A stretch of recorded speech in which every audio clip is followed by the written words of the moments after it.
حسین ستارہ ابو ہریرہ، نبی کا پیارا ابو ہریرہ۔ اعوذ باللہ من الشیطان الرجیم،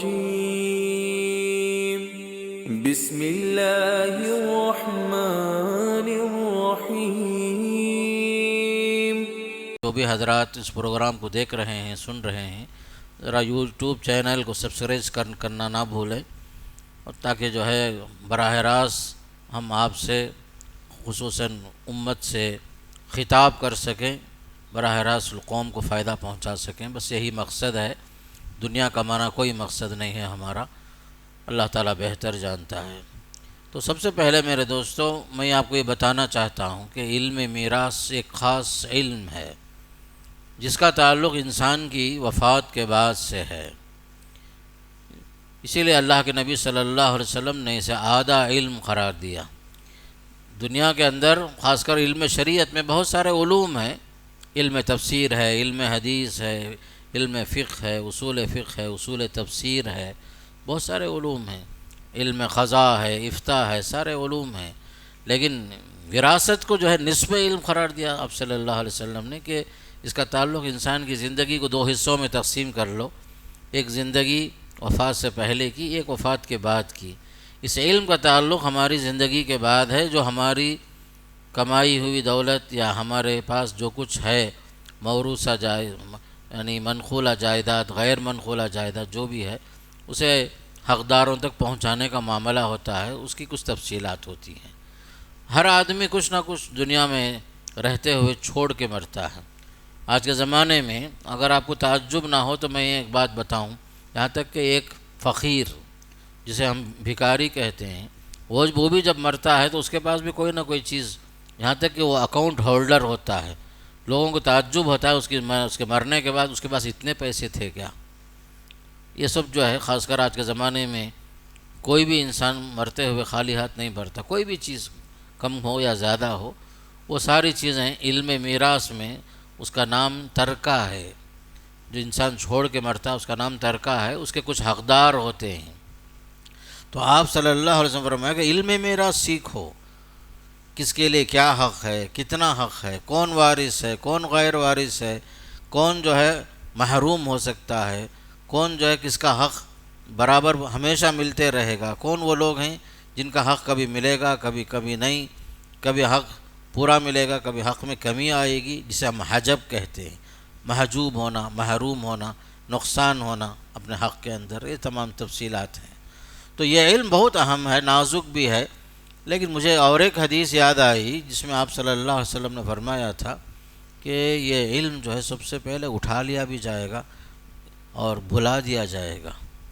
قیامت سے پہلے جو علم اٹھا لیے جائیں گے اس میں سے علم میراث بھی ہے، اور یہ علم ایسا ہے کہ بہت جلد لوگ اسے بھول جائیں گے، اور لوگ تلاش کریں گے، صحیح بات بتانے والا کوئی نظر نہیں آئے گا، فرمایا صلی اللہ علیہ وسلم نے۔ ایک زمانہ ایسا آئے گا کہ علم میراث کو جاننے والے لوگ آپ کو نہیں ملیں گے، فرمایا۔ تو بہرحال یہ علم اہم اس لحاظ سے ہے کہ اللہ نے سورہ نساء میں تاکید کے ساتھ فرمایا، یوصیکم اللہ فی اولادکم، اللہ تمہیں تاکیدی حکم دے رہا ہے تمہارے بچوں کے سلسلے میں۔ یاد رکھ لو، للذکر مثل حظ الانثیین، لڑکوں کا حصہ لڑکیوں کے مقابلے میں دگنا حصہ ہوتا ہے، لڑکے کو ڈبل حصہ ملتا ہے لڑکی کے معاملے میں، اور تفصیلات اس آیت کے اندر ہے۔ تقریباً 3-4 آیتوں میں اللہ نے علم میراث کو تقسیم کر دیا، حقداروں کو بتا دیا، ان کے کتنے حصے ہیں وہ بھی بتا دیا۔ تو یہ جو ہے حصے جو ہے اللہ کی طرف سے۔ اس علم کی خاص خصوصیت اس لحاظ سے بھی ہے، اللہ نے وارثوں اور وارثوں کے حقوق جو ہے خود سے تقسیم کر دیا، کسی نبی کے حوالے بھی نہیں کیا، آپ صلی اللہ علیہ وسلم کے حوالے بھی نہیں کیا، اللہ نے خود متعین کر دیا، شوہر کا یہ حصہ، ماں باپ کے یہ حصے، بیوی کے یہ حصے، خاص کر کے جو اولاد کے یہ حقوق ہیں، بہنوں کے یہ حقوق ہیں، ساری تفصیلات اللہ نے تقسیم کر دی ہیں۔ یہ جو ہے انسانوں کے حوالے اللہ نے کیا، بلکہ تقسیم کرنے کے بعد تاکید میں 3 مرتبے مختلف انداز سے تنبیہ فرمایا، یاد رکھ لو، وصیۃ من اللہ، یہ علم میراث کی تقسیمات کا جو حکم دیا جا رہا ہے اللہ کی طرف سے ایک تاکیدی حکم ہے، وصیۃ من اللہ۔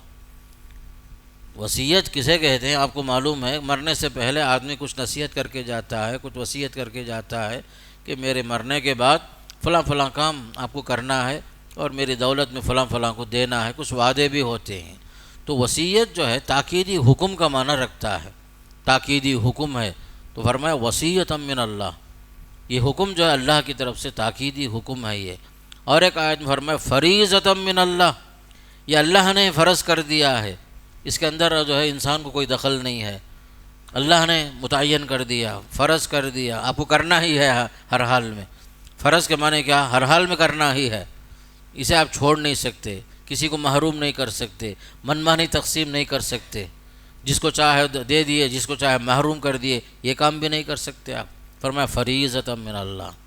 تیسری آیت میں فرمایا تلک حدود اللہ، یہ جو ہیں حدیں جو تقسیم کر دی گئیں اللہ کی طرف سے ہیں، آپ اس کے اندر دخل اندازی نہیں کرنا، منمانی نہیں کرنا۔ مسلم پرسنل لاء کے تحت جو حق ملنے والا ہے وہ تو آپ کو ملے گا ہی، اس میں جو انسانی قانون کو کوئی دخل اندازی نہیں ہونا چاہیے۔ جبکہ آج کے زمانے میں جو زور چل رہا تھا، آپ کو معلوم ہے UCC یونیفارم سول کوڈ کے اندر دخل اندازی وراثت میں بھی ہو رہی تھی، علم وراثت میں بھی، کہ انسان کا بنایا ہوا قانون۔ آج ہمارا قانون یہ کہتا ہے عدالتوں میں جو غیر وارث ہے وہ بھی وارث، کیسے؟ متبنہ، لے پالک، شریعت کی نظر میں اس کی کوئی حیثیت تھی نہیں، وہ بیٹا نہیں ہوتا، وارث نہیں ہوتا، جبکہ انسان کا قانون یہ کہتا ہے لے پالک کو بھی وراثت میں حق ہے، جبکہ اسلام کے خلاف ہے یہ چیز۔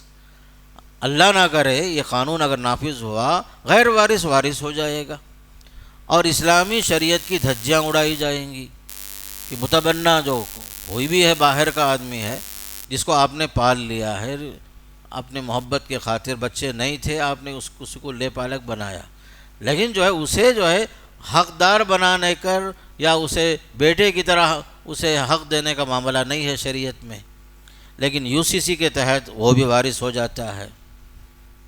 یہ قانون خطرناک ہے اس لحاظ سے۔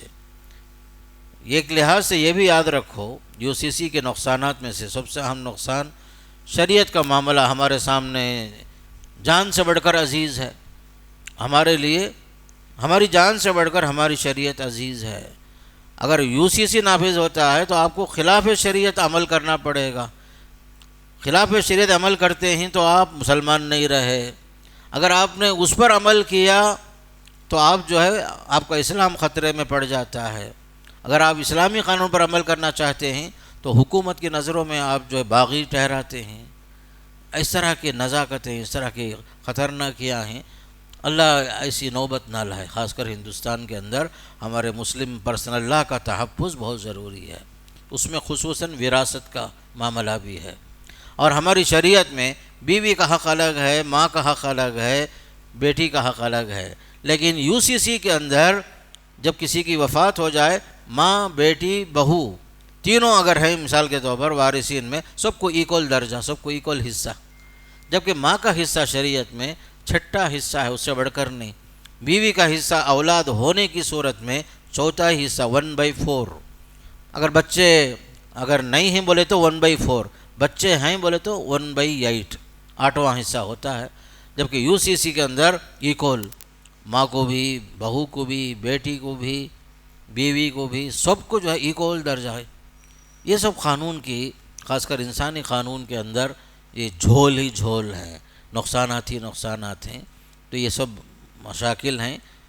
انشاءاللہ اس پر عمل نہیں ہوگا، جہاں تک امید ہے اللہ تعالیٰ سے UCC نافذ نہیں ہوگا۔ تو بہرحال میں ضمناً بتا رہا تھا کہ یہ ضرب جو ہے ہمارے تقسیم میراث میں پر بھی پڑ رہا تھا UCC کی وجہ سے۔ تو اللہ تعالیٰ نے جو ہے فرمایا تلک حدود اللہ، یہ جو ہے اللہ کی طرف سے حدیں ہیں، اس میں آپ کو دخل اندازی کی کوئی اجازت نہیں، منمانی تقسیم کی کوئی جو ہے آپ کو اجازت نہیں ہے، اور آپ جو ہے اس میں کمی بیشی کر بھی نہیں سکتی، اس لیے کہ تلک حدود اللہ۔ پھر اس کے بعد دیکھو خوشخبری دی گئی، وَمَن يُطِعِ اللَّهَ وَرَسُولَهُ يُدْخِلْهُ جَنَّاتٍ تَجْرِي، علم میراث پر عمل کرو گے، شریعت کے مطابق تقسیم کرو گے، تو آپ جنتی بنیں گے۔ اس کے بعد والی آیت خطرناک ہے، وَمَن يَعْصِ اللَّهَ وَرَسُولَهُ وَيَتَعَدَّ حُدُودَهُ يُدْخِلْهُ نَارًا خَالِدًا فِيهَا۔ اگر آپ علم میراث کے مطابق عمل نہیں کرو گے، وراثت میں ڈنڈی مارو گے، منمانی تقسیم کرو گے، یا کسی کا حق کم یا زیادہ دو گے، یہ اللہ اس کے رسول کی نافرمانی ہے، نتیجہ جہنم ہے فرما دیا۔ آیتوں پر غور کیجئے، علم میراث کا جہاں حکم چل رہا ہے، سلسلہ جو ہے آخر میں یہی آیت، تلک حدود اللہ ومن یطع اللہ ورسولہ یدخلہ جنات تجری من تحتہا الانہار۔ اس کے بعد والی آیت ومن یعص اللہ ورسولہ کس کے واسطے ہے؟ جو شریعت کے مطابق تقسیم نہیں کرتا، منمانی تقسیم کر رہا ہے، یا جو ہے ٹالتے جا رہا ہے، کسی کی وفات تو ہو گئی، تقسیم کے معاملے میں بعد میں دیکھیں گے، بعد میں کریں گے، زمانہ گزر جاتا ہے، یہاں تک کہ حقداروں کو حق نہیں ملتا۔ آج ہمارے خاندانوں میں رشتہ داریوں میں جو کمزوری آ گئی، جھول آ گیا، رشتے جو مضبوط نہیں ہیں، اس کا ایک اہم سبب حقوق کے اندر حق تلفیاں، وراثت کی تقسیم ہم لوگ وقت پر نہیں کرتے، نتیجے میں بعض لوگ فائدہ اٹھا رہے ہیں، بعض لوگ محروم رہتے ہیں۔ خصوصاً اچھے گھروں میں بہنوں کو حق ہی نہیں دیا جاتا، بہن ہمیشہ جو ہے مظلوم بن کر رہتی بیچاری، بھائی لوگوں کے ساتھ اگر حق مانگتی ہے لڑائی جھگڑے کی نوبت آتی، اگر نہیں مانگی خاموش رہی بھائی دے دے گا، وفات تک بھی ہو جاتی ہے، کوئی حق ملتا ہی نہیں اسے۔ عورت مظلوم ہے آج بھی، خاص کر ہمارے معاشرے میں، آپ کو یاد رکھنا ہے، یہ ظلم ہے میرے دوست۔ بعض بھائی یہ بول دیتے ہمارا والد صاحب شادی کرے، خرچہ کرے اس کے اوپر، ٹھیک ہے بھائی، ہمارا معاشرہ غیر اسلامی ہے، شادی پر خرچ ہوئے، باپ مجبور تھا، لیکن آپ اسے یہاں لا کے حساب نہیں کر سکتے۔ باپ کا ذمہ تھا اسے نکاح کرنا، شادی پر خرچ ہوتے ہیں۔ اب کون سے یہاں صحابہ بیٹھے ہوئے ہیں، تابعین بیٹھے ہوئے ہیں، بالکل جو ہے سعید بن مسیب کے انداز میں شادی کر دیے، فوراً رخصت کر دیے، بغیر کسی زیورات کے، بغیر کسی سامان کے، ہے کوئی اس طرح؟ باپ مجبور تھا بھائی، شادی کیا، ٹھیک ہے، خرچے ہوئے، سب ٹھیک ہے، ورنہ بچی 35 سال کی بھی ہو جاتی ہے، رشتہ نہیں ہوتا اس کا۔ لیکن آپ وراثت کے معاملے میں وہ بول کر کے بہن کا حق نہیں مار سکتے۔ آپ اگر باپ مر جاتا تو آپ کا بھی ذمہ تھا، بہنوں کو شادی کرنا آپ کا ذمہ تھا وہ، اس لیے خاص کر وہ حساب و کتاب یہاں نہیں کر سکتے آپ۔ تو بعض مرتبہ ایسا ہوتا ہے کہ بعض عورتیں جو ہیں بیوہ ہو جاتی ہیں، بیوہ ہونے کے بعد ان کا جو حق ملنا چاہیے وہ بھی نہیں ملتا۔ خصوصاً سمجھیے کہ بعض مرتبہ نکاح ثانی کوئی آدمی کر لیتا ہے، پھر اس کی بھی وفات ہو گئی، وہ عورت بیوہ ہو گئی، تو پہلے بیوی کے جو بچے ہیں اپنی سوتیلی ماں کو جو ہے وراثت میں حق دینے تیار نہیں ہوتے، ایسا ہوتا ہے۔ تو وراثت کے معاملے میں ظلم بہت ہو رہا ہے۔ حق کے بارے میں لوگ جو حق جانتے نہیں، پہلی بات تقسیم صحیح نہیں کرتے۔ میں آپ کو بتاؤں تو ذرا بہت دور لے کے چلتا ہوں آپ لوگوں کو۔ عہد نبوت میں حضرت سعد بن ربیع رضی اللہ عنہ کی شہادت ہو گئی، جنگ میں شہید ہو گئے۔ بعد میں ان کے بھائی نے جو یتیم بچیاں تھیں، ان کی بھتیجیاں 2 تھی، بیوہ خاتون موجود تھی، ان کے مال پر قبضہ کر لیا۔ جو کچھ تھا مال سعد بن ربیع رضی اللہ عنہ کا، ان کے مرحوم کے بھائی نے قبضہ کر لیا۔ تو بیوہ خاتون اللہ کے نبی صلی اللہ علیہ وسلم کی خدمت میں پہنچی، کہا یا رسول اللہ، میرے شوہر شہید ہو گئے، آپ کے ساتھ تھے جنگ میں، اب جو کچھ مال تھا اس پر قبضہ ان کے بھائی نے کر لیا۔ وہ زمانے میں بولتی ہیں بھائی جو کچھ مال تھا اس پر قبضہ ہو گیا، وہی مال اگر ہے تو بچیوں کی شادیاں ہو سکتی ہیں، ان کی ضرورتیں پوری ہوں گی، اس پر بھی قبضہ ان کے چاچا نے کر لیا۔ سننا تھا، آپ نے بھیج دیا۔ پھر اس کے بعد آیت میراث نازل ہوئی، پھر آپ صلی اللہ علیہ وسلم نے ان کے مرحوم کے بھائی کو بلایا، سعد بن ربیع رضی اللہ عنہ کے بھائی کو بلا کر آیت میراث پڑھ کر سنائے۔ کہا تمہارے لیے قانون وراثت میں یہ حکم ہے کہ پہلے مرحوم کی بیٹیوں کو 2/3 دے دو، 2 بیٹیاں ہیں وہ، اس کے بعد بیوی کو جو 8واں حصہ دے دو، جو بچ گیا ہے وہ مال تمہارا ہے۔ آپ صلی اللہ علیہ وسلم نے باقاعدہ جو ہے اپنی زندگی میں ایک کیس حل کیا تھا، اس کے بعد ہی آیت نازل ہوئی، قانون میراث نازل ہوا تھا۔ الغرض بتانے کا مقصود یہ ہے کہ مسلم معاشرے میں اس علم کے تعلق سے بہت سارے لوگ جو ہیں ناواقف ہیں، صحیح تقسیم نہیں ہوتی، وقت پر تقسیم نہیں کرتے، اور ہر انسان کی وفات کے فوراً بعد جو ہے 4 حقوق ہیں سب سے پہلے، یہ یاد رکھنے کی ضرورت ہے۔ سمجھے کہ آج ہماری کسی کی وفات ہو جاتی تو سب سے پہلا حق جو ہے ہماری وفات کے ساتھ، پہلا حق ہمارے کفن دفن کا خرچہ ہے۔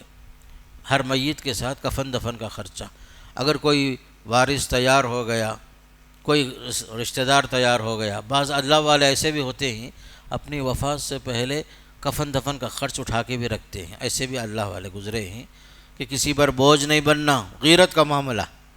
تو بعض لوگ جو ہیں خود اپنا انتظام خود کر لیتے ہیں، کفن دفن کے کپڑے، باقاعدہ اس کے خرچے سب اٹھا کے رکھ کے باقاعدہ وصیت کر کے رکھتے ہیں، ایسے بھی لوگ ہیں۔ اگر نہ ہو تو پہلے مرحوم کی جائیداد میں سے پہلا حق یہی نکلے گا، کفن دفن کا خرچ۔ دوسرا حق جو ہے انسان کی وفات کے فوراً بعد اس کے قرضوں کی ادائیگی، یہ سب سے اہم ہے۔ ادھر کفن دفن کے ساتھ فارغ ہوئے، قرض ادا کرنا، چاہے ایک روپیہ کا قرض ہو یا لاکھوں کا قرض ہو، قرض ادا ہونا۔ اگر پورا مال چلا گیا، اس میں مال کم بھی ہو گیا، چھوڑے ہوئے مال کے مطابق اگر آپ دیکھتے ہیں قرض زیادہ ہے، مال کم ہے، تو آپ ان تمام قرض خواہوں کو بلا کر بولیں گے دیکھو بھائی مرحوم جو ہے 5 لاکھ روپے چھوڑ کے گئے ہیں، ان کا قرض اگر سے کہ 7 لاکھ کا ہے، 10 لاکھ کا ہے، جو بھی ہے یہی ہے۔ آپ لوگ انڈرسٹینڈنگ کے ساتھ جو شریعت کی تقسیم ہے اس کے مطابق اپنے تناسب کے حساب سے، پرسنٹیج کے حساب سے لے لو، بس یہی ہے، قرض ادا کر دیں گے، اس کے بعد کچھ بھی نہیں ہے، کچھ بھی نہیں ہے۔ اگر جو ہے قرض ادا کرنے کے بعد کچھ پیسے باقی رہے، تیسرا کام مرحوم کی وصیت ہے، کیا دیکھیں گے؟ مرحوم کی وصیت اگر ہے، ان کی خواہش تھی زندگی میں کچھ مدرسہ، ویلفیئر ایسوسیشن قائم کرنا، مسجد بنانا، یتیم خانے بنانا، یا جو ہے یتیموں کی کفالت، بیواؤں کی کفالت، کوئی بھی فاعل خیر کی حیثیت سے کچھ وصیت اگر کیے ہیں، اس پر 2 گواہ موجود ہیں، اس کے مطابق آپ فیصلہ کریں گے۔ اور وصیت بھی 1/3 مال کے اندر، مثال کے طور پر 1 لاکھ روپے بچے ہی، کفن دفن کا خرچ گیا، قرض ادا ہو گیا، مثال کے طور پر 1 لاکھ روپے ہمارے پاس باقی ہیں، تو مرحوم کی وصیت 1/3 میں پورا کرنا۔ 1 لاکھ کا 1/3 جو ہے 30/3,330 روپیے 30/3 پیسے، یہ جو ہے 1/3 ہے۔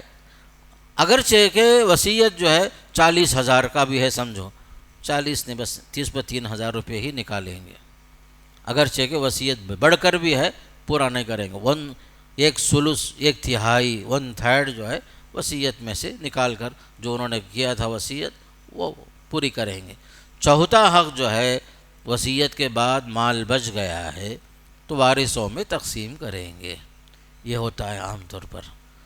تو عام طور پر ہمارے گھروں میں 3 دن تک ہم لوگ، عام طور پر شریعت میں بھی اجازت ہے، کسی کی وفات پر ہم غم مناتے ہیں، یا جو ہے آدمی غمگین رہتا ہے، پریشان بھی رہتا، آنے جانے والے جو ہے خاص کر آتے ہیں جاتے ہیں، حالات جاننے والے بھی آتے ہیں، اور میت کی طرف سے کچھ رشتہ دار بھی آ کر کے اس کے حالات جاننے کے لیے آتے ہیں، اور خصوصاً بیوہ کے لیے 4 مہینہ 10 دن، اگر وہ حاملہ نہیں ہے بولے تو 4 مہینہ 10 دن سوگ منانے کے لیے اجازت ہے، مردوں کے لیے 3 دن کی اجازت ہے۔ تو 3 دن کے اندر یہ ایام جو کچھ ہے گزر چکے، چوتھا دن ہمارا کام کیا ہونا؟ پہلا کام وراثت تقسیم کرنا، ہونا یہی چاہیے۔ مرحوم کے نام سے جو بھی جائیداد ہے، کم ہو یا زیادہ ہو، فوراً اگر یہ معاملہ حل ہو گیا، بعد میں جھگڑے نہیں ہوتے۔ تاخیر جہاں ہوتی ہے وہاں مسائل پیدا ہوتے ہیں، تاخیر کی وجہ سے نیتوں میں فرق آتا ہے، تاخیر کی وجہ سے لوگ جو ہیں نیتوں میں خرابی آنے کی وجہ سے کچھ لوگ جو ہیں ہڑپ کرنے کے ارادے میں بھی رہتے ہیں، کچھ لوگ ٹال مٹول کرتے کرتے زمانہ ہی گزار دیتے ہیں، ایسا بھی ہوتا ہے، اور درمیان میں انتظار کرتے کرتے وارث کا بھی انتقال ہو جاتا ہے، باپ کا انتقال ہوا، چند دنوں کے بعد، چند مہینے کے بعد بیٹا بھی انتقال ہو گیا، پھر اس کے بعد اس کے وارث تیار ہوتے ہیں، اس کو مناسخہ کہتے ہیں، یہ سب مسائل پیدا ہوتے ہیں۔ اس لیے شریعت یہ چاہتی ہے کہ معاملہ جلد سے جلد ختم ہو، آسانی کے ساتھ مسئلہ ختم ہو، لوگوں کے حقوق جلد سے جلد ادا ہو جائیں، کسی کے معاملے میں تاخیر نہ ہو، ٹال مٹول نہ ہو، اور لوگوں کے حقوق کی ادائیگی کے اندر کسی کی نیت میں خرابی نہ ہو۔ یہ سب جو شریعت کا حکم ہے، یہ اللہ اس کے رسول کا قانون ہے۔ جب تک آپ اس پر عمل کریں گے تعلقات باقی، رشتے باقی، اور حقداروں کو حق ملے گا، یتیموں کی کفالت کا مسئلہ حل ہوگا، اس کی وصیت کا معاملہ ہے وہ حل ہو جائے گا، یہ ساری چیزیں ہوتی ہیں۔ لیکن جہاں تاخیر ہوتی مسائل پیدا ہوتی، اس وجہ سے یہ معاملہ بہت نازک بھی ہے اور اہم بھی ہے اور ضروری بھی ہے۔ لیکن ابھی چونکہ وقت کم ہے، کچھ اور سوالات بھی شاید آئے ہیں، تو ہم جو ساتھ ساتھ میں مسائل بھی حل کریں گے اور آپ کے سوالات کا بھی جواب دینے کی کوشش کریں گے۔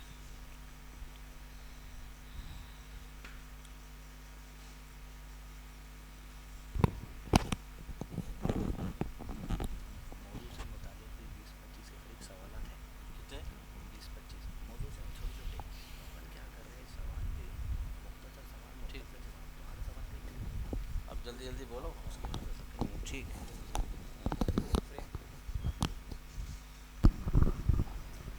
السلام علیکم ورحمۃ اللہ وبرکاتہ۔ جزاک اللہ خیر۔ شیخ محترم مفتی شیخ کلیم اللہ عمری مدنی ہمارے سامنے مختصر تعارف میراث کے مال سے متعلق رکھ رہے تھے۔ اسی موضوع پر انشاءاللہ چند سوالات ہیں اس سبجیکٹ کو مزید سمجھنے کے لیے، اور اس کے بعد کچھ مسائل بھی ہم شیخ سے حل کروائیں گے کہ کس طرح جائیداد کی تقسیم میں کس کو کتنا پرسنٹیج ملتا ہے، تاکہ 2-4 مثالوں میں اندازہ ہو جائے کہ گھروں میں کس طرح تقسیم کرنی چاہیے۔ شیخ محترم مفتی صاحب سے پہلا سوال یہ ہے کہ کسی کے انتقال کے بعد کن لوگوں کی یہ سب سے پہلی ذمہ داری بنتی ہے کہ میراث کے مال کی تقسیم کرنے کی ذمہ داری لے؟ مثال کے طور پر اگر کسی کی وفات ہو گئی، سمجھو کہ باپ کا انتقال ہوا، تو گھر میں وارثین میں ماں بھی ہے، بیٹے بھی ہیں، تو گھر کا جو بڑا بیٹا ہے اس کی ذمہ داری ہے کہ باپ کے وراثت کے متعلق، میراث سے متعلق جو بھی چیزیں ہیں اس کو حساب میں سامنے رکھ کر وارثوں میں تقسیم کرانے کے لیے یہ کارروائی پہلے کرنا ہوگا۔ تو سب سے پہلے جو گھر کے جو وارثین میں جو بیٹا ہے یا مرحوم کا بھائی ہے یا مرحوم کے چاچا ہیں، یہ تمام لوگ، اگر مرحوم کا باپ بھی اگر زندہ ہے تو پہلے اس کا بھی ذمہ ہے کہ جو اس کے اولاد کے معاملے میں آگے بڑھے۔ تو عام طور پر میت کے وفات کے بعد جو ہے جو عصبہ جو ہوتے ہیں 4 ہوتے ہیں۔ ایک ہوتا ہے مرحوم کا بیٹا، دوسرا ہے مرحوم کا باپ، تیسرا ہے مرحوم کا بھائی، چوتھا ہے مرحوم کا چاچا۔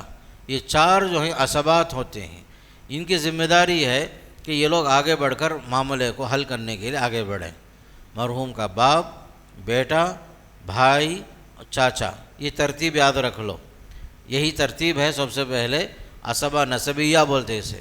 عصبہ نسبیہ میں ان کی ذمہ داری ہے کہ وارث کے وارثین کتنے ہیں اور مرحوم کا چھوڑا ہوا مال کیا کیا ہے، اس کی تقسیمات کو سامنے رکھ کر معاملے کو حل کرنا ہے۔ جزاک اللہ خیر۔ شیخ سے دوسرا سوال یہ تھا کہ عصبہ سے متعلق آپ نے کہا بیٹا، بھائی، باپ، چاچا 4 عصبہ ہے، تو کیا عصبہ وارثین میں سے ہے یا نہیں ہے؟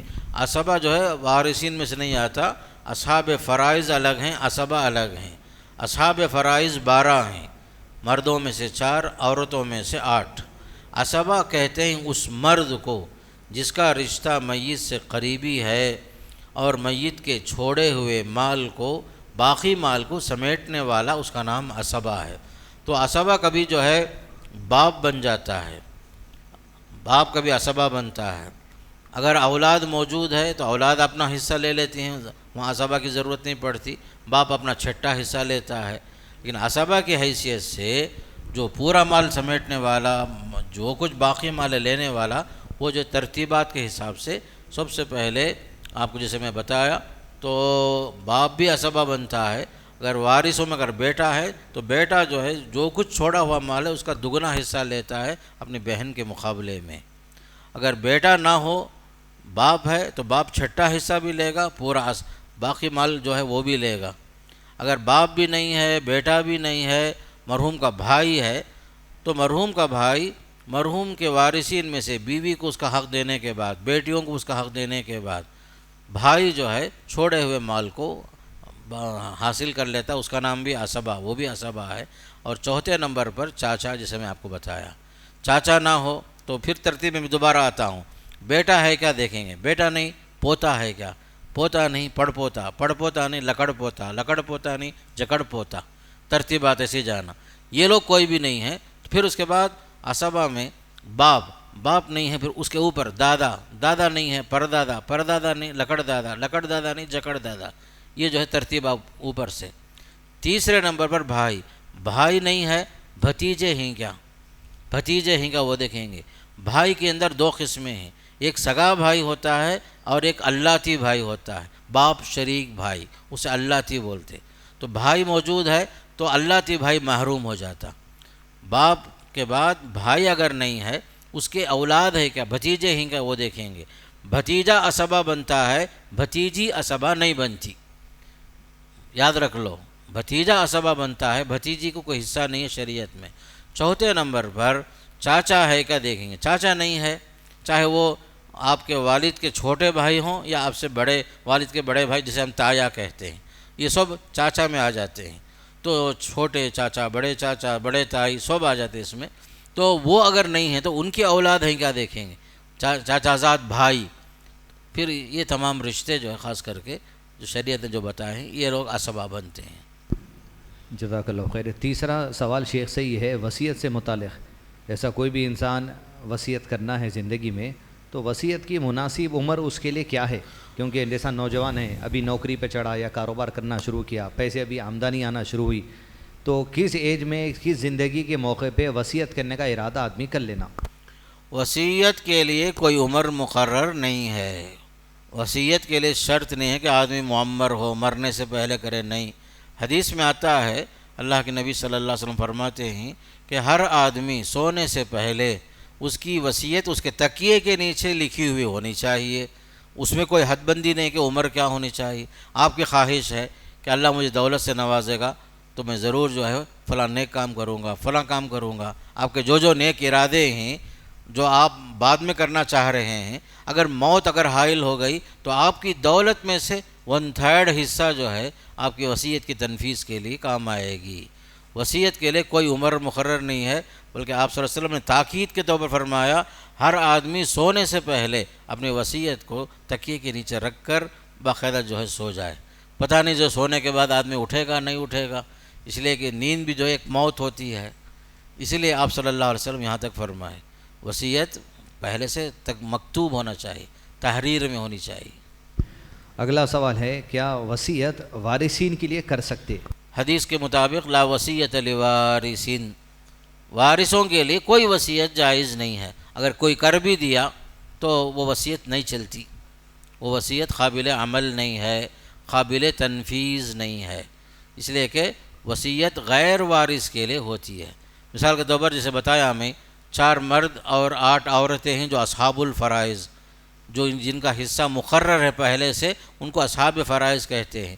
جیسے اولاد ہیں، ماں باپ ہیں، یہ لوگ شوہر ہے، ماں شریک بھائی ہے مردوں میں سے، یہ 4۔ پھر اس کے بعد عورتوں میں ماں ہے، بیٹی ہے، پوتی ہے، بہن ہے، باپ شریک بہن ہے، ماں شریک بہن ہے، دادی نانی، یہ تمام جو ہیں اصحاب الفرائض ہوتے ہیں۔ ان کا حصہ فکسڈ ہے پہلے سے، ان کے لیے وصیت کرنا جائز نہیں ہے، اس لیے کہ شریعت نے پہلے سے دے دیا ہے ان لوگوں کو۔ اگلا سوال ہے شیخ سے کہ بعض موقعوں پہ لوگ میراث کی تقسیم نہیں کرتے بھائی بہن، اور یہ چلتا کہ گھریلو معاملات میں جیسا اب تک زندگی چل رہی تھی ویسا چلا لیں گے، اور گھر کا جو بھی مال آتا لوگ اپنے اپنے حساب سے خرچہ کر لیتے، لیکن گزر جاتی زندگی کا وقفہ بھی، لیکن کوئی بھی راضی بھی نہیں ہوتا میراث میں تقسیم کرنے کے لیے۔ ایسوں کے لیے کیا نصیحت؟ پہلی بات جو شروع میں جو بات بتایا میں، تاکیدی حکم ہے اللہ کی طرف سے، بلکہ یہ اسلام کے فرائض میں سے ایک اہم فریضہ ہے۔ یہ جس طرح نماز ایک فرض ہے، روزہ ایک فرض ہے، وصیت پر عمل کرنا اللہ کے حکم جو تاکید ہے علم میراث کے قانون کے مطابق، ایک مسلمان ہونے کی حیثیت سے سب سے پہلے مسلمان کو چاہیے کہ اللہ اس کے رسول کے قانون پر عمل کرے. اگر ہم عمل نہیں کر رہے ہیں تب چل کر کے یہ مصیبت آتی ہے UCC کے نام سے. مسلمان خود تحکیم شریعت کو قبول کرنا، اللہ اس کے رسول کا ہر قانون ہماری زندگی میں جو بھی آ رہا ہے اللہ کے اس کے رسول کے قوانین کے مطابق فوراً قبول کرنا، یہ ہمارے مسلمان ہونے کی دلیل ہے. اگر ہم جو ہے یہ ایک حکم کو بھی نہیں مان رہے بولے تو ہمارا اسلام خطرے میں ہے. یہ بہت خطرناک بات ہے. جو سوال جو ہو رہا ہے اللہ کے اس قانون کے مطابق کوئی فیصلہ قبول نہیں کر رہا ہے، مسلمان نہیں ہے. قرآن کا ایک حکم کا انکار پورے قرآن کا انکار ہے. حدیث میں سے ایک حدیث کا انکار، شریعت کے ایک قانون کا انکار، گویا کہ پورے قانون کا انکار ہے. جس طرح رسولوں میں سے ایک رسول کا انکار پورے رسولوں کا انکار ہے، اسی طرح ہر حکم اللہ اس کے رسول کا اسلامک لا کے اندر ضروری ہے ہر ایک کو قبول کرنا، ورنہ اسلام خطرے میں ہے. اگلا سوال ہے، کسی بھی مرد کے انتقال کے موقع پر یا دوسرا کسی عورت کے انتقال کے موقع پر بنیادی طور پہ پہلے مرحلے والے وارثین کون ہیں وہ بتائیے. سب سے پہلے یاد رکھیے 6 حضرات ہیں جو ہمیشہ جو ہے وارث ہوتے ہیں، کبھی محروم نہیں ہوتے. سر فہرست آپ دیکھیں گے زوجین، ولدین، ابوین، وارثوں میں سے شوہر یا بیوی دونوں میں سے کوئی بھی ہیں ہمیشہ وارث ہوں گے. ماں باپ زندہ ہیں دونوں وارث ہوں گے. بیٹا بیٹی ہر حال میں وارث ہوں گے. یہ 6 کبھی محروم نہیں ہوتے. یہ 6 افراد جو ہیں ہر حال میں وارث ہوں گے، کبھی محروم نہیں ہوں گے. ان کو کہا جاتا یہ کبھی محروم نہیں ہوتے، ہمیشہ وارث ہونے والے ماں باپ، بیٹا بیٹی اور میاں بیوی، یہ 6 افراد پہلے دیکھیں. اگلا سوال ہے شیخ سے کہ مردوں اور عورتوں کی جو میراث کی تقسیم اللہ تعالیٰ کی طرف سے طے ہے کہ عورتوں کا حصہ جو مردوں کے مقابلے میں کمتر رکھا گیا، اس کی حکمت کیا ہے اور کیا اس کے لیے ناانصافی کا الفاظ استعمال کر سکتے؟ اللہ کا جو قانون ہے حکمت پر مبنی ہے، انصاف پر مبنی ہے. وجہ یہ ہے کہ اللہ نے گھر کے اخراجات کی ذمہ داری عورتوں پر نہیں رکھی. گھر چلانے کی ذمہ داری، کفالت کی ذمہ داری، کمانے کی ذمہ داری مردوں کی ہے، عورتوں کی نہیں ہے. عورت ہمیشہ جو ہے مردوں کی کمائی پر چلنے والی. کبھی اللہ نے اور رسول نے یہ نہیں فرمایا کہ عورت جا کر کے کما کر کے شوہر کو کھلائے، بچوں کو کھلائے، نہیں. پہلی بات کفالت کی ذمہ داری مردوں پر ہے. اس کے علاوہ اللہ تعالیٰ نے عورتوں کو ہر لحاظ سے فائدے میں ہی رکھا. عورت کئی لحاظ سے وارث ہوتی ہے جبکہ مرد وارث نہیں ہوتا. کبھی جو ہے بیٹی بن کر آتی ہے تو ایک ہونے کی شکل میں آدھا مال لے لیتی ہے. 2 بیٹیاں ہوتی ہیں، بھائی نہیں ہوتا تو 2/3 لے لیتی ہیں. پھر وہی عورت ماں بن کے آتی ہے تو 6واں حصہ لیتی ہے. اگر مرحوم کی اولاد بھی نہیں ہیں، بھائی بہن بھی نہیں ہیں، اس ماں کا حصہ جو ہے 1/3 بھی ہو جاتا. کبھی یہی عورت کبھی جو ہے بہن بن کے آ رہی ہے تب بھی حصہ پا رہی ہے، پوتی بن کر آ رہی ہے تب بھی حصہ لے رہی ہے، دادی بن کے آ رہی ہے تب بھی حصہ لے رہی، نانی بن کے آ رہی تب بھی حصہ لے رہی ہے. اللہ تعالیٰ نے اسے جو فائدے میں ہی رکھا، ہر لحاظ سے فائدے میں، کبھی اس کا کوئی نقصان یا اس کے حصے میں کوئی کمی نہیں آتی. جبکہ مردوں میں دیکھو 4 وارثین، عورتوں میں دیکھو 8. کون تعداد میں کون زیادہ ہیں؟ عورتیں زیادہ. اور کئی لحاظ سے فائدے میں رہنے والے ہی. اخراجات کی ذمہ داری کس کے اوپر؟ مردوں پر، عورت پر نہیں. اگر بیٹی بیوہ ہو گئی، باپ اگر زندہ ہے تو واپس باپ کے گھر کو پہنچتی ہے، اس کا اخراجات دوبارہ باپ برداشت کرتا ہے، دوبارہ شادی کی فکر کرتا، شادی کے اخراج پھر دوبارہ اٹھاتا. اگر باپ نہیں ہے تو گھر کا بڑا بیٹا ہے، بھائی اپنے بہن کی فکر کرتا ہے.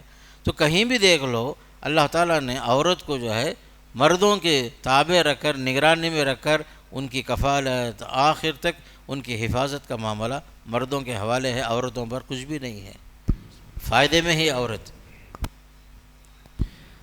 جزاک اللہ خیر. شیخ اگلا سوال ہے، انسان اپنی اولاد میں سے یا وارثین میں سے اپنی موت سے پہلے جو چیز تحفے میں دیتا، یہ تحفے میں اور میراث میں کیا فرق ہے؟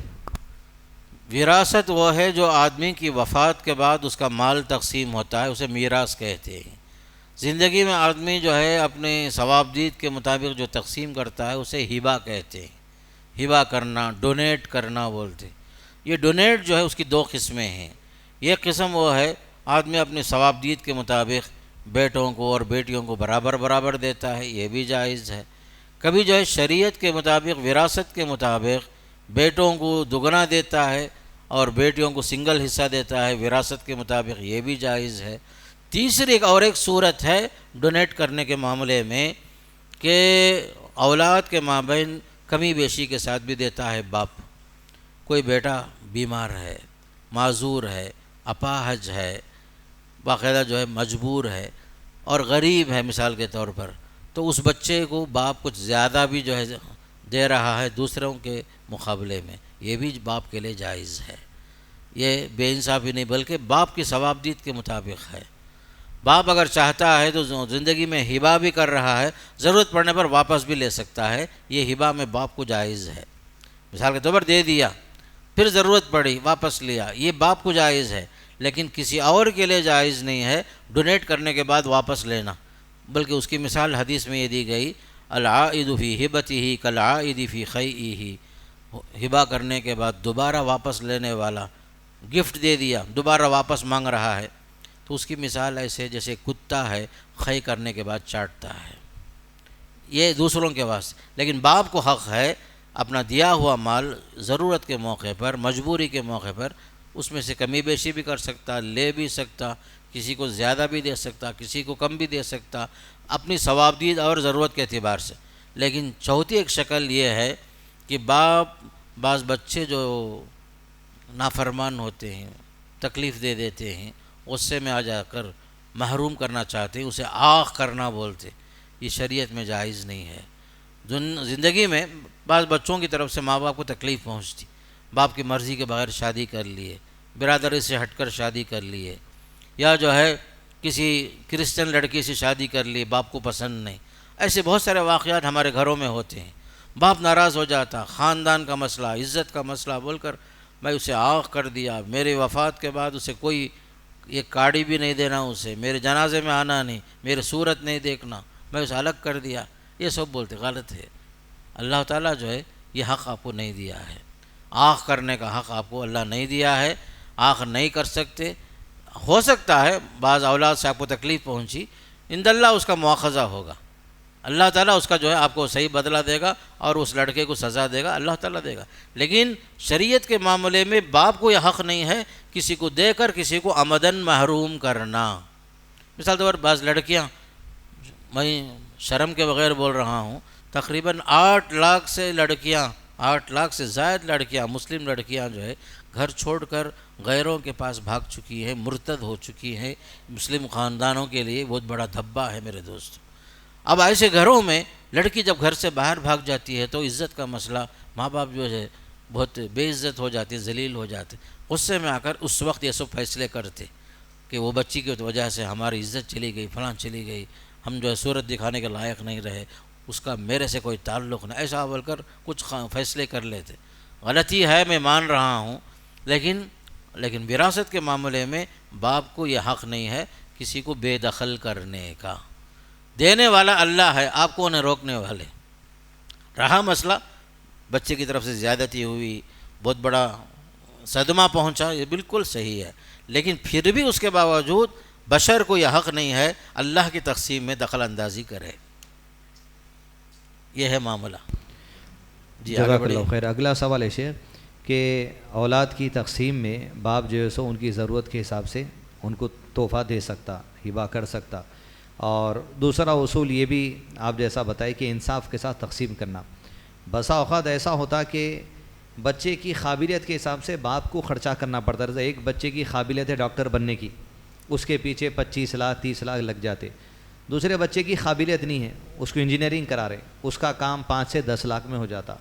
تو یہ جو بچے کی قابلیت کے لیے 20 سے 25 لاکھ جو ڈاکٹر بنانے خرچہ کرے، انجینئر کے واسطے 5 سے 6 لاکھ خرچہ ہو گئے، تو جو زائد رقم ہے ڈاکٹر کو گئی، وہ کیا اس کو دینا والدین تو انصاف میں آتا ہے یا ضرورت پوری کر دی تو کافی ہے؟ آج کے زمانے میں تعلیم کے نام پر جیسے آپ بتا رہے ہیں کہ خرچ کرنا پڑتا ہے، اور ایجوکیشن آج ایک بزنس ہے۔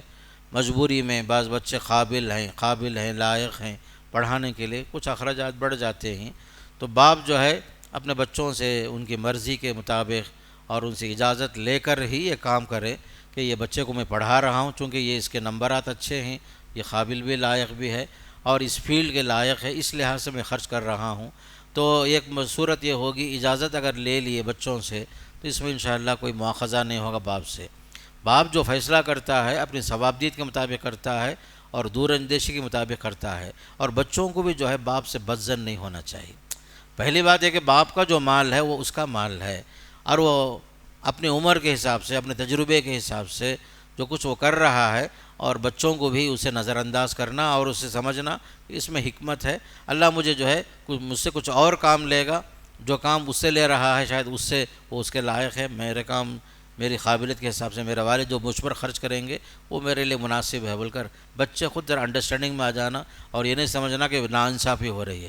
ناانصافی نہیں ہوتی، عام طور پر باپ کی مجبوریاں ہیں اور بچوں کی اہلیت میں تفاوت ہے، اس وجہ سے بھی بچوں کے اوپر خرچ کرنا پڑتا ہے، اور ہر ایک کو ہم ایکول خرچ نہیں کر سکتے، بعض اہل ہوتے ہیں بعض نااہل ہوتے ہیں، بعض کی قابلیت جو ہے بعض ڈگریوں کے لیے مناسب ہے، بعض کی قابلیت نہیں ہوتی، یہ سب حالات باپ کے اوپر ہے۔ اس لیے بچوں کو بھی ذرا دل بڑا کر کے سوچنا کہ ہمارے باپ جو ہے ظلم نہیں کر رہے ہیں، اور اگر ہو سکے تو باپ خود بھی جو ہے بچوں سے معذرت کے ساتھ ہی بتا دے کہ میں نے اس لیے کیا کہ وہ اہل ہے، اور وہ میرے علم کے مطابق انشاءاللہ اس سے فائدہ ہوگا، وہ اگر پڑھ لے گا ہو سکتا ہے بعد میں وہ ہمارے خاندان کو سنبھالے گا۔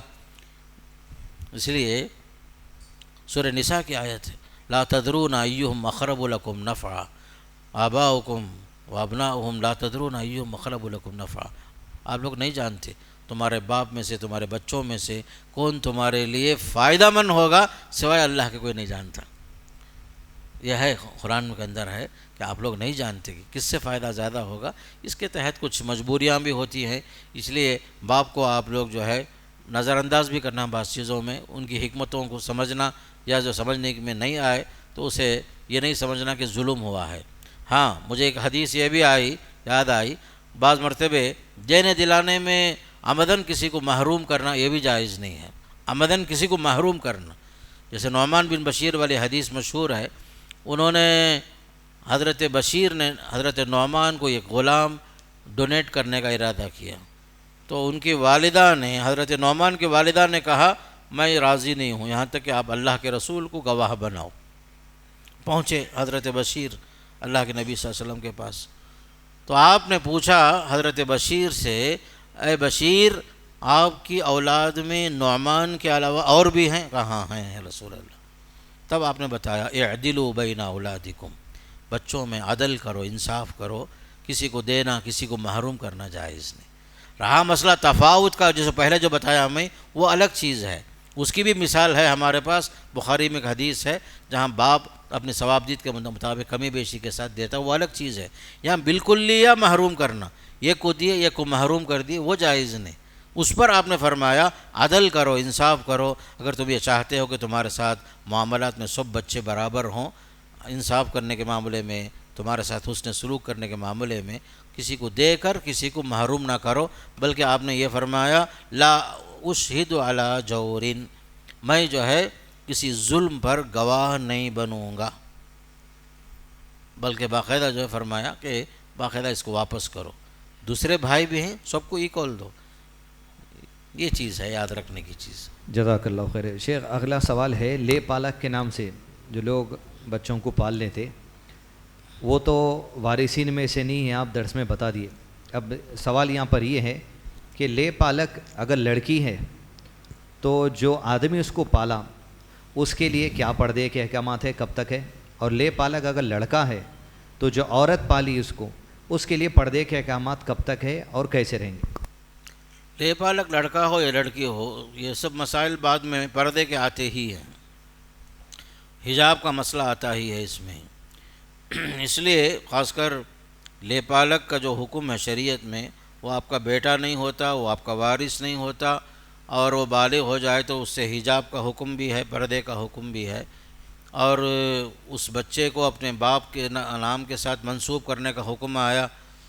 عام طور پر جو لوگ غلطی کرتے ہیں کہ لے پالک کو اپنے نام کے ساتھ جوڑ لیتے ہیں، یہ حدیث کے مطابق بہت غلط ہے۔ یہ حدیث میں آتا ہے من انتسب الی غیر ابیہ فالجنۃ علیہ حرام، کہ جو آدمی اپنے باپ کو چھوڑ کر کسی اور کی طرف منسوب ہوتا ہے تو جنت حرام ہو جاتی۔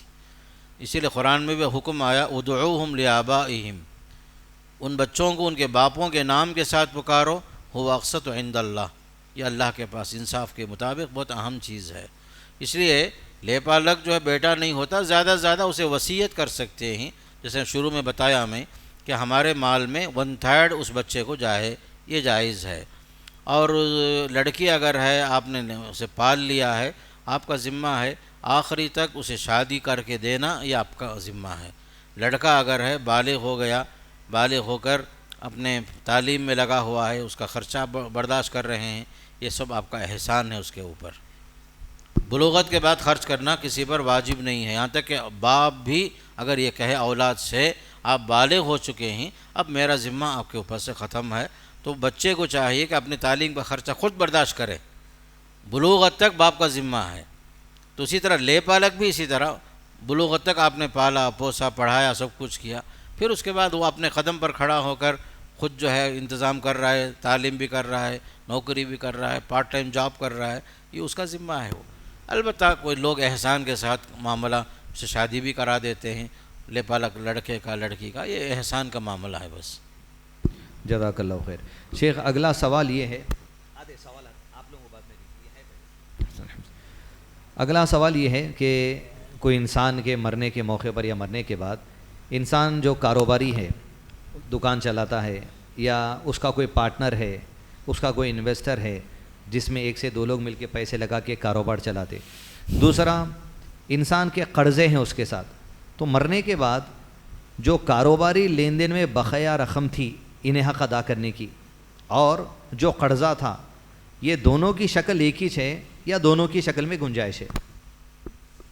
کاروبار میں جو بھی قرض ہے وہ قرض بھی وہی ہے جو انسان زندگی میں قرض لیتا ہے، تو قرض ہی ہے، چاہے اپنے گھر بار چلانے کے لیے آدمی قرض لے، چاہے بزنس میں قرض لے، یا کہ کوئی امانت لے کر آدمی کی وفات ہو جائے، یہ سب قرضوں میں شمار ہو جاتا۔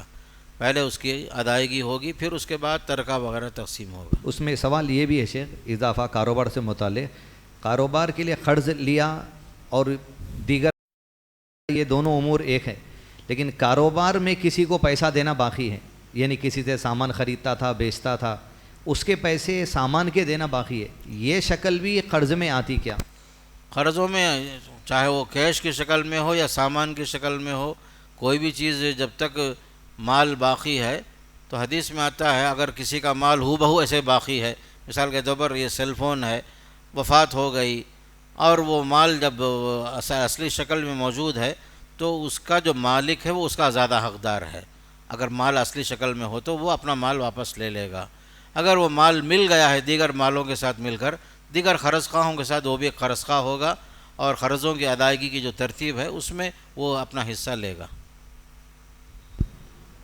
دوسرا مسئلہ یہ ہے، کئی لوگ آپس میں مل جل کے انویسٹمنٹ کرتے، موجودہ زمانے میں کوئی 10 روپے ڈالا، کوئی 10 روپیہ ڈالا، کوئی 10 روپیہ ڈالا، 30 روپے میں لوگ کوئی چیز جو سو جگہ لیے، تو ایسا آدمی جو 1 سے 2 3 لوگوں سے انویسٹمنٹ لے کے کاروبار کیا ہے، اس کی وفات کے موقع پر جو رقمیں لوگوں کی ادا کرنا تھا وہ بچے ہوئے مال میں سے ہی ادا کرنا حق ہے، یا اس کے وارثین کے لیے قرضے کی پوری شکل کاؤنٹ کر کے اس کو دینا ہے؟ کئی لوگوں کا مال لے کر انویسٹمنٹ کے ساتھ اگر آپ بزنس کیے ہیں تو وہ مال بھی جو ہے ان کے پرسنٹیج کے حساب سے ان کا قرض تو آپ کے اوپر واجب الذمہ ہوتا ہے۔ آپ کا چھوڑا ہوا مال کیا ہے دیکھیں گے، اور انویسٹمنٹ میں جو لوگ جو کوئی 600 دیا، کوئی 400 دیا، کوئی 200 دیا، تو پرسنٹیج کے حساب سے جس آدمی کا قرض زیادہ ہے اسے کچھ زیادہ ملتا ہے، جس کا پرسنٹیج کم تھا اسے کم ملتا ہے، وہ ایک الگ حساب ہے، اس کو ہماری اصطلاح میں غرما کہتے ہیں، قرض خواہ لوگ۔ ما بقیہ مال کم ہے اور قرض زیادہ ہے تو اس وقت جو ہے تناسب ہوتا ہے، پرسنٹیج کے ساتھ باقاعدہ ان کی تقسیمات ہوتی ہے، ایک عملی شکل ہے اس کی الگ ہے۔ جی جزاک اللہ خیر. اگلا سوال ہے شیخ کہ انسان کی موت کے بعد پہلے وصیت دیکھنا یا وارثین کا حصہ دیکھنا؟ پہلے جو ہے قرض کے بعد وصیت ہے، وصیت کے بعد ہی وارث. ترتیب میں وصیت نمبر 3 پر ہے اور اصحاب الفرائض چوتھے نمبر پر ہیں. جزاک اللہ خیر. اگلا سوال ہے وصیت کرنے والا 1/3 سے زیادہ وصیت نہیں کرنا، یہ دلیل بتایا. 1/3 سے زیادہ کوئی وصیت کر دیا تو وارثین اگر اس کا انکار کر دیے تو گناہ ہے کیا ان کے لیے؟ وارثوں کا عمدن وصیت میں رکاوٹ بننا جو غلط ہے، اسی وجہ سے اللہ تعالیٰ بار بار جو ہے 4 جگہ میں فرمایا من بعد وصیت یوصی بہا او دین، یوصین بہا او دین، توصون بہا او دین، یوصا بہا او دین. تو اللہ تعالیٰ یہاں قرض پر وصیت کو مقدم اس لیے کیا کہ قرض کا ہر حال میں اپنا حق لے ہی لے گا. عام طور پر لوگ وصیت میں ڈنڈی مارتے ہیں، اس لیے جو اللہ تعالیٰ نے قرض پر وصیت کو مقدم کیا تاکہ لوگ جو ہیں ہر حال میں وصیت کی تنفیذ کریں، ورنہ جو ہے قرض مقدم ہے. لیکن آیت کریمہ میں وصیت کو مقدم کیا گیا قرض کے اوپر. کیوں؟ ترتیب کے حساب سے وصیت تو تیسرے نمبر پر ہے، لیکن قرض میں لوگ ہر حال میں اپنا حصہ لے کر رہیں گے، وصیت میں لوگ ڈنڈی مارتے ہیں. اس وجہ سے ہی اللہ نے وصیت کو تاکید کے ساتھ بار بار 4 آیتوں میں 4 جگہ میں مختلف شکلوں کے ساتھ فرمایا کہ وصیت کی تنفیذ ہونی ہے ورنہ آپ عند اللہ مسئول ہوں گے. اسی میں سوال ہے 1/3 سے زیادہ رقم کی کوئی وصیت کر دیا مرنے والا تو وارثین اس کی وصیت کا انکار کر سکتے یا نہیں کر سکتے؟ کیوں 1/3 سے زیادہ ہے مال. اگر کسی نے 1/3 سے زیادہ وصیت کی تھی تو اس کا جو شمار جو ہوگا صرف 1/3 کے لیے 1/3 کے لیے ہوگا، زائد کا اعتبار نہیں ہوگا. چاہے وارث اقرار کرے یا انکار کرے اس میں فرق نہیں پڑتا، اہم چیز وصیت 1/3 کے لیے ہی ہوگی ہر حال میں. جزاک اللہ خیر. اگلا سوال ہے انسان کے چھوڑے جانے مال میں جو میراث کی تقسیم ہے اس کے لیے کیا کم سے کم کوئی رقم ہے؟ ایسا کوئی انسان مر گیا اور 1000 روپے 2000 روپے ہی انہیں چھوڑ کے گیا تو کیا ایسی لمیٹڈ رقم کے لیے بھی وارثین میں بٹوارا ہے؟ ہر حال میں چاہے ترکے میں 1 روپے بھی ملے وارث تک پہنچنا چاہیے، چاہے 1 روپے بھی مل رہا ہو وہ وارث کو پہنچے. اللہ ہے کہ وارث کہہ دے بھائی مجھے وہ چھوٹی رقم میں کوئی حرج نہیں، میرا فلاں بھائی زیادہ حقدار ہے، میرا بھی حصہ فلاں کو دے دو یا میری بہنوں کو دے دو، آپس میں رضامندی کے ساتھ اس طرح کر لیے تو جائز ہے. لیکن حقدار کو حق ہے چاہے کم سے کم 1 روپے بھی کیوں نہ ہو. اگلا سوال مسائل سے متعلق ہے تحفے سے کہ انسان زندگی میں جو تحفہ دیتا ہے اپنی اولاد کو، تحفے میں اور میراث میں کیا فرق ہے؟ تحفہ الگ ہے، میراث الگ ہے. میراث کا معاملہ اللہ کا قانون ہے جو انسان کی زندگی کے بعد اس کے چھوڑے ہوئے مال کی تقسیم ہوتی ہے، اس کا نام میراث. اب یہ جو تحفہ ہے آدمی خود زندگی میں دیتا ہے، خود اپنی زندگی میں اپنا مال اپنی ثوابدید کے مطابق جہاں چاہے وہ مسجد کے لیے، مدرسے کے لیے، کنواں کھودنے کے لیے، یتیموں کی کفالت کے لیے، بچوں کی تعلیم کے لیے، یہ سب جو خرچ ہوتا ہے یہ الگ چیز ہے. زندگی میں جو آدمی ڈونیٹ کرتا ہے اس کا نام ہبہ ہے. مرنے کے بعد جو تقسیم ہوتا مال وہ مال میراث ہے. اسی میں اگلا سوال آیا ہے کہ وارثین کی جو تقسیم ہے مال کی وہ تو وفات کے بعد ہوگی، لیکن بعض لوگ وفات سے پہلے ہی وارثین کو تقسیم کر دیتے تو یہ میراث ہوتا ہے تحفہ؟ اس کا نام ہبہ ہے. زندگی میں جو بانٹا گیا وہ ہبہ ہے، زندگی میں جو دیتے وہ ہبہ ہے.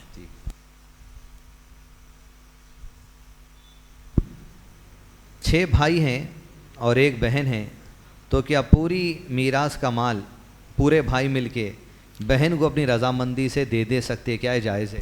اپنی مرضی سے وارثین جو ہے کسی کو پورا دینا، کم دینا یا اس کے حصے سے کچھ زیادہ بھی دینا، یہ جو اپنی خوشی سے دے رہے ہیں تو کوئی حرج نہیں ہے. جی اگلا سوال مسئلے سے متعلق ہے پرسنٹیج جاننے کے لیے. ایک انسان کی موت مرد ہے، مرنے کے وقت میں اس کے لیے اس کا باپ بھی زندہ ہے، اس کی ماں بھی زندہ ہے، اس کے 2 بیٹے ہیں، اس کے 2 بیٹیاں ہیں. تو میراث کی تقسیم میں کس کا کیا پرسنٹیج ہوگا؟ 2 بیٹی، 2 بیٹی، ماں باپ ماں باپ اور 2 بیٹے. 2 بیٹے. بیوی زندہ ہے کیا؟ بیوی بھی زندہ ہے مرنے والے کی. بیوی بھی زندہ ہے. تو یہ خاص کر مسئلہ بنتا ہے 140/4 حصے پر. 2 پرسنٹیج بیٹوں بولیے. کو، ہاں پرسنٹیج 36، 36 اس کا 36.1، اور 2 بیٹی کے لیے 18.1، بیوی کے لیے 12.5، باپ کے لیے 16.7، ماں کے لیے 16.7. یہ 36% کس کا؟ 36 جو ہے 2 بیٹوں کا. 2 بیٹوں کا. تو 36% میں دونوں بانٹیں گے. ہاں. تو مسئلہ یہ ہے سامعین کہ کسی کے انتقال کے موقع پہ ماں گویا باپ کہ ایک بیٹا جو ہے 18 حصہ لیتا ہے، جی، اور بیٹی 9.0. 9.0. ایک بیٹی کا 9 اور بیٹے کا 18.1. جی. کسی بھی انسان کے انتقال کے بعد مفتی صاحب سے الحمدللہ جس طرح ہم کئی دیگر فتاوے لیتے ہیں تو یہ دیکھا جائے گا کہ باپ اور ماں مرنے والے کی زندہ ہے کیا. اگر اس کے 2 بیٹے ہیں، 2 بیٹیاں ہیں، تو تقسیم یہ ہے: باپ کا حصہ 12.5%، وہی نا شیخ؟ نہیں، باپ 16. باپ کا حصہ 16.7%، ماں کا حصہ وہی 16.7%، اور 18% میں دونوں بہنوں کا حصہ. ہر بہن 9% لیں گی، اور ہر بھائی کا 16%. یہ کون سا پرسنٹیج ہے؟ مثال کے طور پہ 1 لاکھ روپیہ چھوڑ کے گیا، 1 لاکھ کا 16% ایک بھائی کو، 1 لاکھ کا 9% ایک بھائی کو، 1 لاکھ کا 16.7% ماں میں، 16% بھائی میں. تو اس طریقے سے الحمدللہ ہر آدمی کا مسئلہ الگ رہتا. تو اس طریقے کے اگر آپ لوگوں کو سوالات ہیں، اسکرین پر جو لوگ دیکھ رہے ہیں اس پروگرام کو، واٹس ایپ کا جو نمبر ہے 9849758154، اس پر آپ یہ مسئلہ بتانا کہ مرنے والے کے کون کو لوگ زندہ ہیں، تب انشاءاللہ مفتی صاحب سے آپ کو فتویٰ لے کے دیتے پرسنٹیج. یہ کام الحمدللہ سال بھر ہوتے رہتا. اس نمبر کو آپ ہمیشہ نوٹ کر کے رہیے. تو آپ کا راز مسئلہ بھی اگر ہے تو اتنا ہی پوچھنا: فلاں والد صاحب کا انتقال ہوا تھا، انہوں زندہ تھے، تو بس آپ کو انشاءاللہ یہیں پر پرسنٹیج انشاءاللہ بتا دیا جا سکتا. جب سوال ہوتا ہے تو ہم لوگ مزید سوال کرتے ہیں کہیں کوئی وارث چھوٹ نہ جائے. عام طور پر کبھی بیوی چھوٹ جاتی، کبھی شوہر چھوٹ جاتا، کبھی جو ہے کوئی بیٹی چھوٹ جاتی، یہ سب پوچھنا پڑتا ہے. کبھی داماد کو چھوڑ کر کے سسر پوچھتا ہے. تو یہ سب چیزیں ضروری ہوتی. اس لیے میں بتایا آپ کو کہ سوال تفصیل کے ساتھ پوچھ کر ہی جواب دیا جاتا. اب اس سوال کے جواب میں جو کچھ ترکہ بنے گا 140/4 حصے بنیں گے. اس کے 140/4 حصے بنیں گے. پھر وہ حساب سے دونوں بیٹوں کو 50/2 حصے، 2 بیٹیوں کو 26 حصے، بیوی کا جو 18 حصہ، باپ کو 24 حصے، ماں کو 24 حصے، 144 کے اندر اس طرح تقسیم ہوتی. اور یہ معاملہ ایسا ہے کہ فوراً بھی جواب دینے میں ہم لوگ بہت محتاط ہوتے ہیں. باقاعدہ کئی بار سوال کرتے ہیں کون زندہ ہے، کون وفات پائے، کتنی بیٹیاں ہیں، اور کس کا انتقال کب ہوا. یہ بھی ایک بڑا مسئلہ ہوتا ہے. باپ کے وفات کے بعد ترکہ تقسیم نہیں ہوا، درمیان میں ایک بیٹے کا انتقال ہوگا، عام طور پر لوگ اسے بھی چھوڑ دیتے. تو وہ بیٹے کا جو حصہ ہے اس کے بچوں میں، اس کی بیوی میں تقسیم کرنا ہے. تو یہ سب کچھ نزاکتیں ہیں. یہ علم اتنا آسان نہیں ہے. اس لیے بہت سوچ کر سمجھ کر آگے پیچھے سوال کر کے جواب دینا پڑتا ہے. ورنہ مفتی جو ہے اپنے آپ کو گنہگار بنا لے گا اگر فوراً جواب دے دیا، آگے پیچھے سوال نہیں کیا، تحقیق نہیں کیا. عام طور پر لوگ وارثوں کو چھپا دیتے لا علمی میں. بعض مرتبہ لوگ جو ہے علم کے بغیر بھی چھپاتے ہیں، بعض مرتبہ عمدن بھی چھپا دیتے ہیں. یہ بڑا نازک مسئلہ ہوتا ہے. جزاک اللہ خیر. اب کسی کے ایسے مسائل ہے تو ذرا ہاتھ اٹھائیے. کوئی پرسنٹیج معلوم کرنا چاہ رہے ہیں تو سوال لکھ کے ریڈی رہیے. آپ کی پرسنٹیج معلوم کرنا ہے نا؟ جی، پرسنٹیج معلوم کرنا ہے آپ کو. لکھ لیجئے سوال، لے کے رکھیے. مناج بھائی سوال لکھ کے رکھیے شیخ کا. ادھر آئیے. پرسنٹیج معلوم.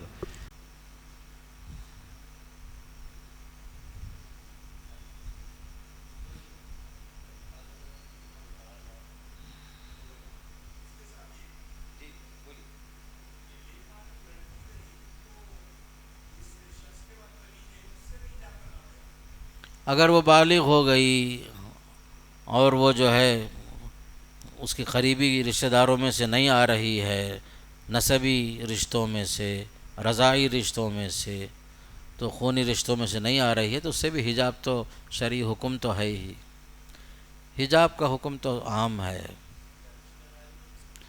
رشتہ مثال اور بھتیجی ہے، کوئی مسئلہ ہی نہیں، میرے بھانجی ہے، میں پال رہا ہوں، مجھے بچے نہیں، مثال کے طور پر بھتیجی کو پالا، بھانجی کو پالا، کوئی مسئلہ ہی نہیں